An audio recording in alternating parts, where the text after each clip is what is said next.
Hello friends, hi, this is Pragyan Pathak and welcome to all of you on my YouTube platform PNP one exam target. दोस्तों, हम लोगों का विश्व भूगोल का सीरीज चल रहा है जिसमें आज हम लोग पर्वत एवं उसके प्रकार पढ़ेंगे।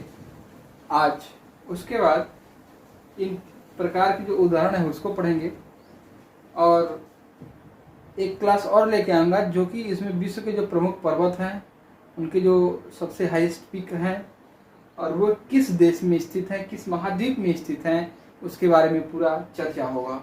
इस प्रकार से हम पर्वत एवं उसके प्रकार अच्छे से समझ पाएंगे। विश्व भूगोल याद रखिएगा, भारत के पर्वत एवं उसकी श्रृंखलाएं, उसकी चोटियां, ये सब बाद में पढ़ेंगे। आइए देखते हैं पर्वत क्या होता है और उसके कितने प्रकार होते हैं।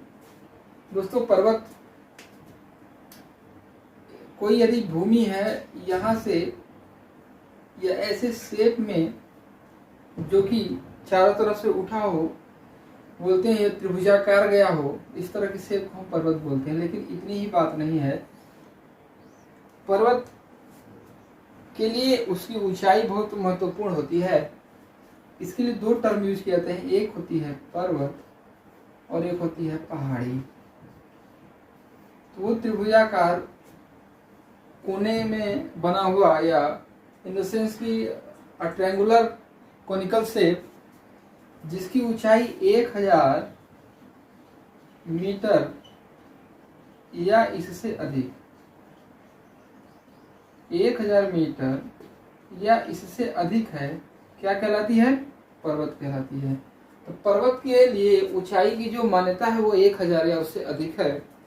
यदि किसी भी ऐसे ही शेप जिसकी ऊंचाई 1000 मीटर से कम हो, 1000 मीटर से कम हो, उसको क्या बोलते हैं? पहाड़ी बोलते हैं। तो याद रखेंगे, पर्वत होने के लिए ट्रायंगुलर कोनिकल शेप होगा जो कि 1000 मीटर से अधिक या 1000 मीटर तक की ऊंचाई का होगा।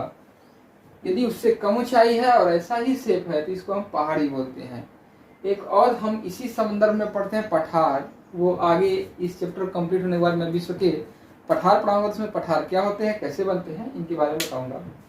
आइए, पर्वत समझ गए क्या है कि एक त्रिभुजाकार शंकुधार शेप वाला 1000 से अधिक या 1000 मीटर तक की ऊंचाई वाला जो भौगोलिक क्षेत्र है या भौगोलिक स्वरूप है उसको हम पर्वत कहेंगे। उससे यदि 1000 मीटर से कम है तो उसको हम पहाड़ी कहेंगे। इसके प्रभाव, भौगोलिक प्रभाव या अन्य विशेषताओं के आधार पर पर्वतों को हमने 4 भागों में बांट रखा है, जिसे क्रमशः वलित पर्वत, भ्रंतोष पर्वत, ज्वालामुखी पर्वत और अवशिष्ट पर्वत कहते हैं।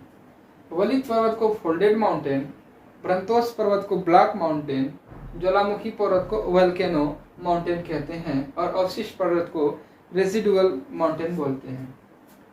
इन पर्वतों का निर्माण कैसे हुआ है और इनके कुछ उदाहरण देखेंगे। आइए देखते हैं वलित पर्वत क्या है।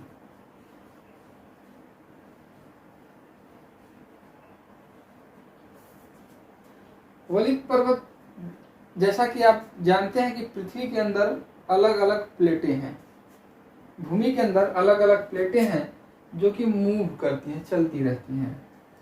जब दो प्लेटें एक दूसरे से टकराती हैं कुछ इस तरह से आमने सामने, ऐसे नहीं, ऐसे प्लेटों के टकराने से ऐसे भूकंप आते हैं और जब आमने सामने से टकराती हैं प्लेटें तो यहाँ से ज्वालामुखी पर्वत बनने का चांस बनता है।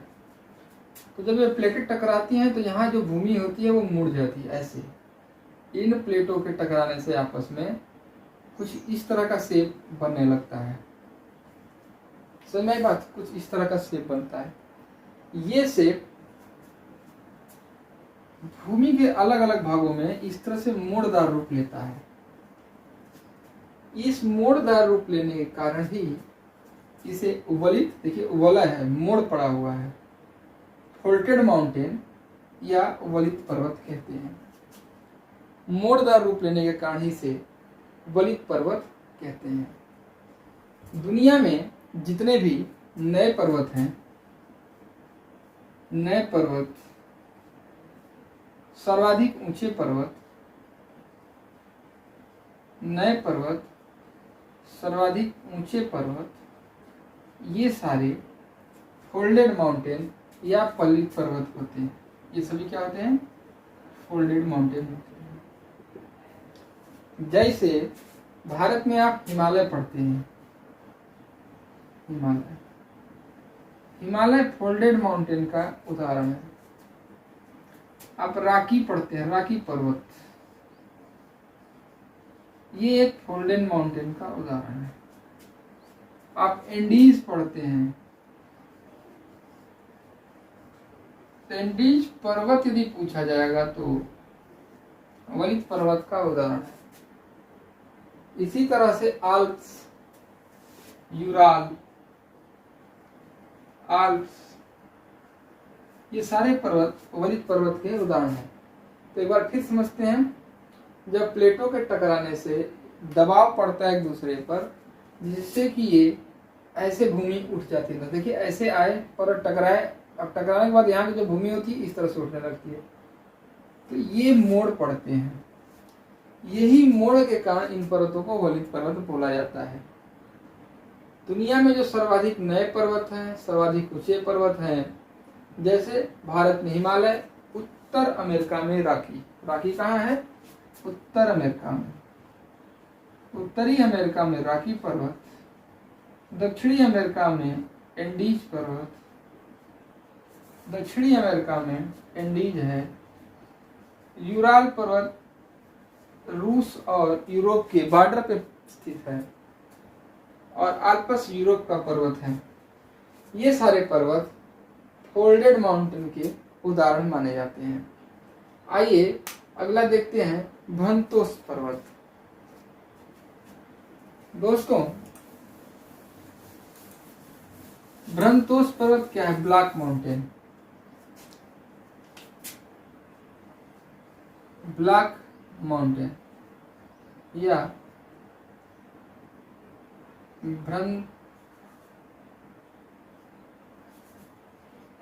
भ्रंतोस पर्वत, भ्रंतोस पर्वत। दोस्तों एक्चुअली ये कोई पहाड़ नहीं होता है, ये भूमि का खिंचाव का, वहां क्या था, एक दूसरे पे दबाव था, यहाँ पे भूमि में खिंचाव पड़ जाती है। जैसे प्लेटें, यहाँ पे ये दो प्लेटें हैं भूमि की, ये जो दो सटी हुई प्लेटें हैं, मान लीजिए प्लेट ए और ये प्लेट बी, दोनों के सटने से एक समतल भूमि दिख रही है। जब ये दोनों प्लेटें एक दूसरे के विपरीत दिशा में मूव करेंगी, जब ये दोनों प्लेटें एक दूसरे के विपरीत दिशा मूव करेंगी, तो बी प्लेट कुछ इस तरह से और ए प्लेट कुछ इस तरह से दूरी बना लेगी। अब यहां जो नीचे का जमीन है वो ऐसे धंसा हुआ महसूस होगा। देखिए ऐसे धंसा हुआ महसूस होगा। ये भ्रंश घाटी बोलते हैं। इसको क्या बोलते हैं? भ्रंश घाटी। हमने क्या कहा कि जब दो प्लेटें एक दूसरे से दूर चली जाती हैं, क्यों चली जाती हैं? मूव करती हैं, खिंचाव पड़ता है।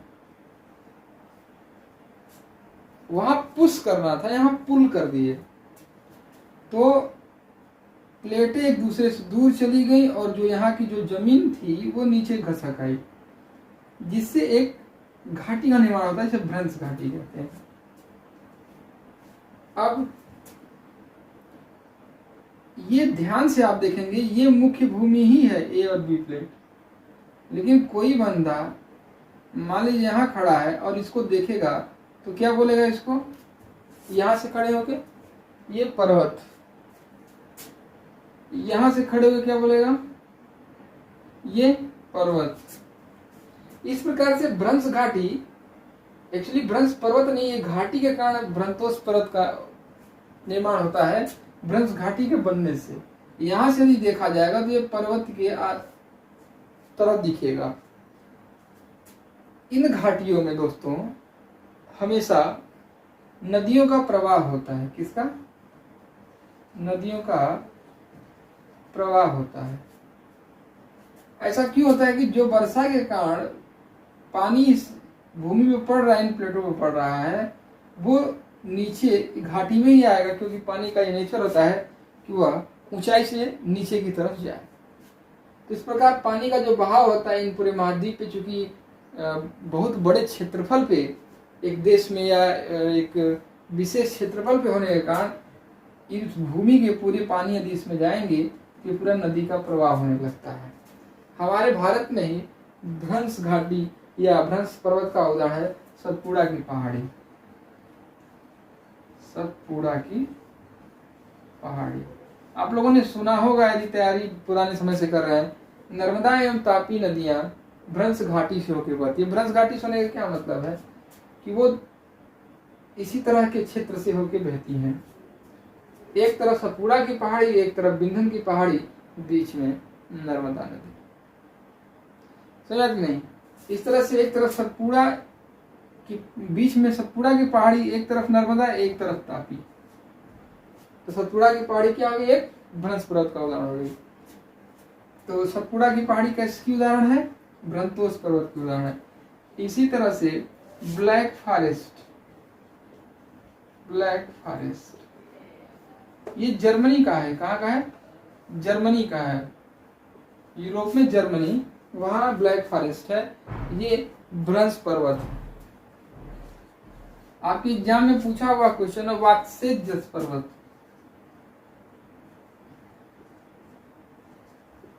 वात्सेज पर्वत ये भी जर्मनी में है। ये किसका उदाहरण है? तो ये भ्रंतोष पर्वत, ब्लैक माउंटेन का उदाहरण है।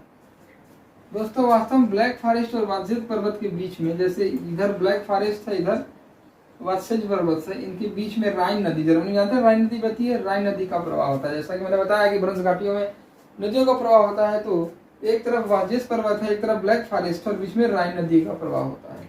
तो ब्लैक माउंटेन को उदाहरण कौन सी? सतपुड़ा, ब्लैक और ब्लैक फॉरेस्ट और वात्सेज पर्वत। आइए अब ज्वालामुखी पर्वतों को देखते हैं।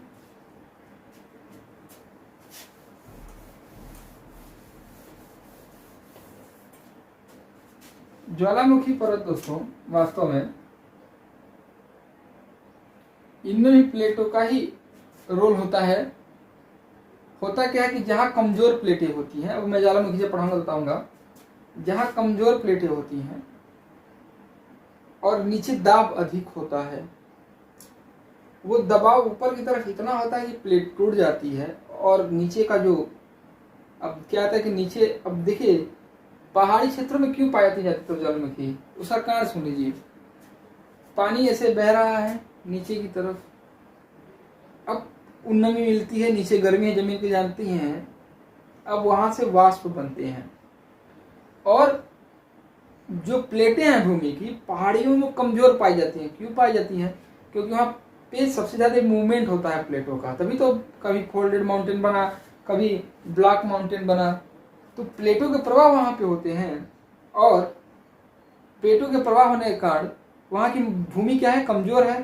पानी बह रहा है नदियों का, अब नमी मिला, नीचे से वायु, नीचे से जो है गर्मी है ज्वालामुखी का, अब गर्मी के कारण वहां पे नीचे जलवाष्प बनते हैं, गैस बनती है और ऊपर की तरफ दबाव बनाती हैं। अब भूमि क्या है? कमजोर है, वहां की प्लेटें कमजोर हैं ऑलरेडी। अब क्या होता है कि प्लेटें के कमजोर होने के कारण वहां से नीचे की जो गैस है वो तेजी से नीचे से दबाव मारती है, उछाल बनाती है और ऊपर बहुत तेजी से विस्फोट हो जाता है। इस प्रकार ज्वालामुखी पर्वत का निर्माण होता है। तो जो ज्वालामुखी होते हैं वो जिन पर्वतों पर ज्वालामुखी पाए जाते हैं, जिन पर्वतों पर ज्वालामुखी पाए जाते हैं, कैसे कहलाएंगे पर्वत? ज्वालामुखी पर्वत कहलाएंगे। अच्छा, ऐसे पर्वत ज्वालामुखी पर्वत कहलाते हैं जिन पर्वतों पर ज्वालामुखी पाए जाते हैं। ऐसा भी है कि ज्वालामुखी बहुत दिनों से चल रहा है और वहां के जो लावा है वो जमते जा रहे हैं, तो उस कारण भी पर्वत का निर्माण हो जाता है, उस कारण भी पर्वत का निर्माण हो जाता है। तो इस तरह से ज्वालामुखी से बनने वाले पर्वत मुखी से बनने वाले पर्वत भी ज्वालामुखी पर्वत कहलाते हैं।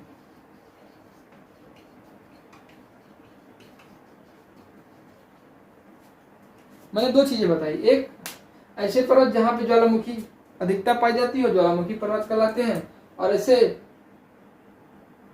पर्वत जिनका निर्माण ही ज्वालामुखी से हो गया हो ज्वालामुखी पर्वत कहलाते हैं। अब कहेंगे कि दोनों में अंतर क्या है? देखिए दोनों में अंतर यह है कि जैसे ये पर्वत है वहां पे ज्वालामुखी का सक्रियता हो, और ये क्या है कि ज्वालामुखी से बना पर्वत हो। अब इसका उदाहरण क्या है? तो आप एंडीज पर्वत जानते हैं, दक्षिण अमेरिका में है, जो कि फोल्डेड माउंटेन का उदाहरण है। तो एंडीज पर्वत पर 22 ज्वालामुखी पाए जाते हैं। एंडीज पर्वत पर 22 ज्वालामुखी पाए जाते हैं। तो क्या कहेंगे, एंडीज को ज्वालामुखी पर्वत उदाहरण बोलेंगे? नहीं, एंडीज पर्वत पर जो ज्वालामुखी से अलग से बन जाते हैं पूरे क्षेत्र, उनको बोलते हैं। जैसे कैटोपैक्सी,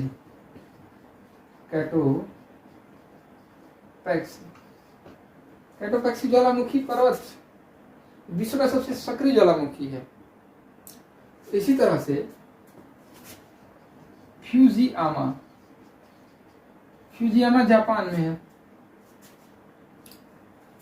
किलिमंजारो पर्वत का तो नाम सुना ही होगा, रोबोट का यदि गाना सुना होगा तो उसमें भी किलिमंजारो करके गाना का उसमें यूज किया हुआ। किलिमंजारो ये अफ्रीका में है, तंजानिया देश है वहां पे, और ये सर्वाधिक ऊंचा नहीं, मुक्त रूप से सर्वाधिक ऊंचा, मतलब केवल ज्वालामुखी से ही बन के मुक्त रूप से किलिमंजारो बना है। बहुत सुसुप्त ज्वालामुखी है, यहाँ पे ज्वालामुखी नहीं निकलता, लेकिन ज्वालामुखी से बना हुआ पर्वत है। कहाँ पे?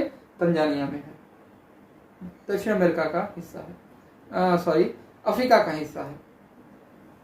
दक्षिण अमेरिका में कौन सा है? कैटोपैक्सी है। किस पर्वत पे है? एंडीज पर्वत पे, और सबसे सक्रिय ज्वालामुखी है ये। ठीक है, सबसे ऊंचाई पे स्थित सबसे सक्रिय ज्वालामुखी है। और फ्यूजियामा हो गया, मैंने बताया जापान में है। किलिमंजारो हो गया, और उसके बाद बहुत सारे उदाहरण हैं आपके। बैरन द्वीप में बैरन जो है, बैरन ज्वालामुखी पाया जाता है अपने भारत में, जानते ही हैं, अंडमान निकोबार के पास में है। तो इस तरह से ज्वालामुखी पर्वत है। जब ज्वालामुखी पढ़ाऊंगा तो ये और ज्यादा क्लियर होगा। आइए अवशिष्ट पर्वत देखते हैं। अवशिष्ट पर्वत क्या होते हैं?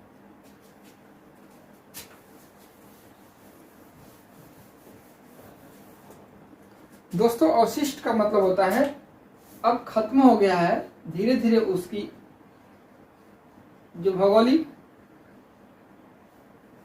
अस्तित्व होती है वो खतरे में होती है एक तरह से। अवशिष्ट का मतलब बचा कुचा, रिडिचुअल। अवशिष्ट पर्वत, दोस्तों अवशिष्ट पर्वत वो पर्वत होते हैं जो बहुत पुराने काल से चले आ रहे हो, बहुत पुराना होता है, और ये धीरे धीरे इस पे बसाव होने लगे, मतलब लोग अपना आवास बनाने लगे, और ये लगभग ये अपनी ऊंचाई में कमतर होने लगे। मतलब भूमि से लोग इस पे आवास करने लगे, आने जाने का यहाँ क्रम बन जाए, और यहाँ पे स्वाभाविक मानव का एक तरह से निवास होने लगे। तो इस तरह के पर्वत अवशिष्ट पर्वत होते हैं, क्योंकि ये पर्वत की श्रेणी से थोड़ा से इनमें कमी आ जाती है। तो अवशिष्ट पर्वत के उदाहरण कौन से हैं, इसको समझना जरूरी है। अवशिष्ट पर्वत का जो उदाहरण है वो आपका क्या है? अवशिष्ट पर्वत का उदाहरण सबसे बड़ा अरावली है।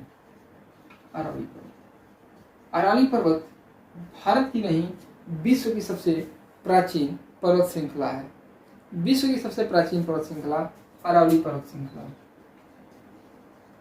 विश्व की सर्वाधिक